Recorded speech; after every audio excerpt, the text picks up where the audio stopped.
Buenas noches para todos.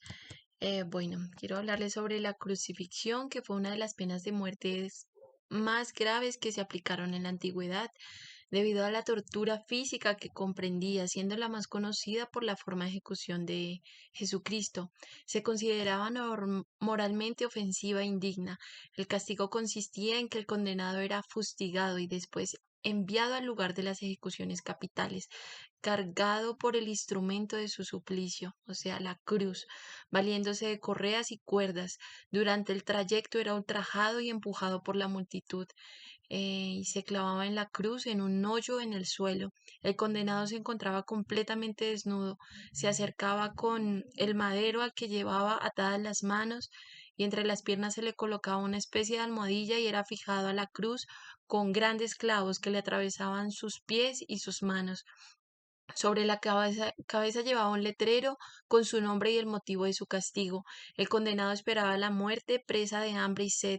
En algunos casos se recurría a la rotura de los huesos de las piernas con un mazo de madera o de hierro, y el cadáver quedaba sin sepultura, y un soldado velaba por ellos, a menos de que se tuviera sentencia expresa concediendo el permiso para sepultarlo.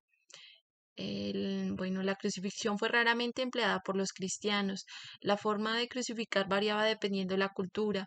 Eran fabricadas de distintas maneras para cada uno. En algunos casos se cuelgan sus víctimas cabeza boca abajo, otros hacen pasar un palo por su entrepierna, otros le hacen extender sus brazos en el patíbulo.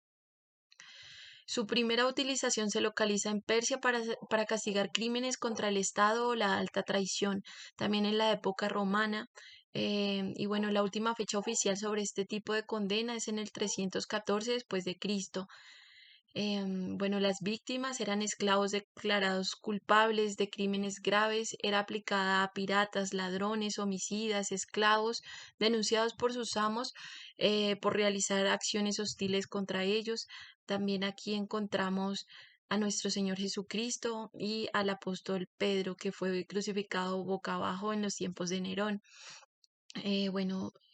Sobre el ahorcamiento, el concepto de horca correspondía en Roma a distintas formas de instrumentos que se empleaban, que tenían la finalidad de atar o colgar al condenado de forma que se ahogara.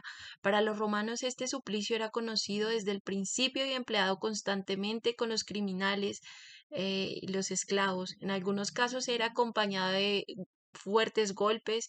El sufrimiento era menor que el de la cruz, por lo que la muerte se producía de una forma inmediata. Este tipo de castigo fue empleado hasta finales de la antigüedad y parece que sustituyó la crucifixión. Y esto era un acto deshonroso. Bueno, sobre la ejecución de las bestias, era la ejecución de los condenados bajo los dientes de las bestias feroces, como los leones, los osos, los leopardos, rinocerontes, entre otros animales. Esto se volvió una costumbre entre los romanos.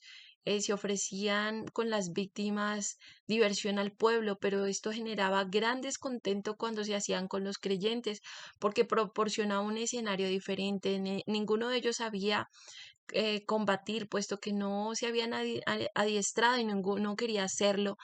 No salían a luchar, sino que esperaban el momento de su muerte, orgullosos de que se fuera su final. Eh, todo esto bajo esa forma macabra y excitante para los espectadores.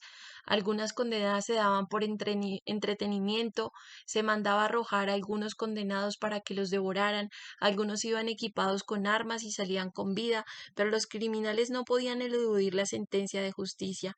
Las fusiones incluían horribles ejecuciones capitales clamadas por los espectadores.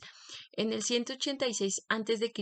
se inauguró con Marco Tulio la condena de las bestias, y en la época también de Diocleciano.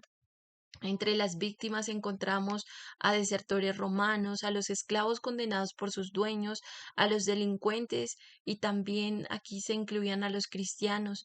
También encontramos pues varios mártires, entre ellos está Policarpo, que era un joven germánico, fue lanzado a las fieras, y bueno, dentro de ellos hay un listado muy grande.